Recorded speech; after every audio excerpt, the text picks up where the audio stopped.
Russian President Vladimir Putin met Iranian Foreign Minister Abbas Araghchi in St. Petersburg on Monday for key talks focused on bilateral cooperation and the escalating situation in West Asia. The meeting came amid growing regional tensions linked to the ongoing US-Israeli strikes on Iran. Before arriving in Russia, Araghchi had said discussions would include recent developments surrounding the war and broader regional stability.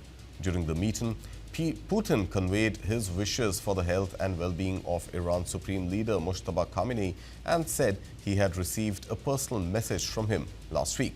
Putin said Russia intends to continue strengthening its strategic partnership with Iran and is ready to help secure peace in West Asia as soon as possible.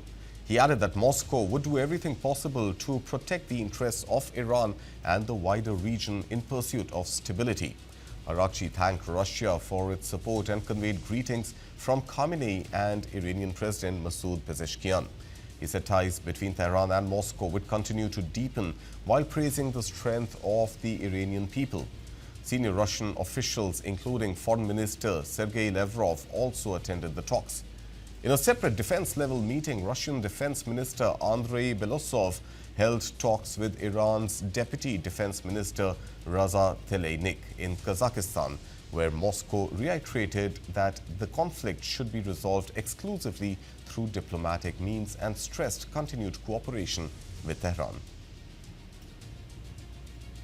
Мы видим, как мужественно и героически борется народ Ирана за свою независимость, за свой суверенитет. Конечно, очень надеемся на то, что, опираясь вот на это мужество и стремление к независимости, иранский народ пройдет под руководством нового лидера этот сложный период испытаний и наступит мир. از من خواسته شده که در این سفر یک بار دیگه اعلام بکنم که روابط جمهوری اسلامی ایران و فدراسیون روسیه از نظر ما یک شراکت راهبردی هست و به همین شکل ادامه پیدا خواهد. And even as diplomatic efforts continue over the Iran conflict, a fresh proposal from Iran was discussed by US President Donald Trump and his top national security aides on Monday, according to White House Press Secretary Karoline Leavitt. Now, speaking to reporters, Leavitt said the administration reviewed the proposal but did not indicate whether it was being formally considered. The reported offer includes reopening the strategically vital Strait of Hormuz, while discussions on Iran's nuclear program would be deferred to a later stage. She added that Trump's core demands remain unchanged, ensuring the Strait of Hormuz remains open for global oil flows and requiring Iran to surrender its enriched uranium stockpile.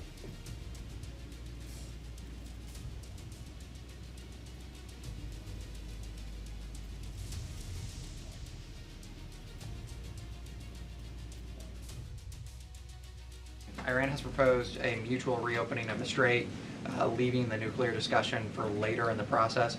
Given that the nuclear program has been a red line for this administration, would the president agree to that kind of phased negotiation? Well, only because it's been reported. I will confirm the president has met with his national security team this morning. The meeting may be ongoing, maybe not. I don't want to speak affirmatively because I was prepping to come out here. But the proposal was being discussed. I don't want to get ahead of the president or his national security team. What I will reiterate is that the president's red lines with respect to Iran have been made very, very clear, not just to the American public, but also to them as well. So they're considering it. I wouldn't say they're considering it. I would just say that there was a discussion this morning that I don't want to get ahead of, and you'll hear directly from the president, I'm sure, on this topic very soon. The Department of Justice is also going to be speaking momentarily following the arraignment, and I pray that this is the last time I speak to you for some time until after my maternity leave. So thank you, guys. Meanwhile, United Nations Chief Antonio Guterres urged a full reopening of the Strait of Hormuz, saying global trade must resume. His remarks came as oil prices rose 3% to a two-week high yet again, while Donald Trump reviewed a new Iranian proposal to end the conflict. Shipping activity remains far below normal. Only 7 ships crossed the strait in the past 24 hours, compared with an average of 140 daily passages before the war began on February 28, when nearly 20% of global oil supplies moved through the route. I urge Member States to support the emergency evacuation framework prepared by the International Maritime Organization, a coordinated plan to ensure the safe movement, assistance and protection of affected crews in full accordance with international law. Mr. President, the Charter's prohibition of the threat or use of force applies fully at sea. Navigational rights and freedoms through the Strait of Hormuz must be respected, as affirmed by this Council's Resolution 2817. These principles must be upheld in full and without delay. I appeal to the parties: open the strait, let ships pass, no tolls, no discrimination, let trade resume, let the global economy breathe. Secretary General for his briefing. Safe, unimpeded passage is an economic and humanitarian imperative. The economic shock has been immediate, and everyone is paying the price. Acute volatility in energy and commodity markets, surging transport and insurance costs, and the worst supply chain disruption since COVID-19 and the war in Ukraine.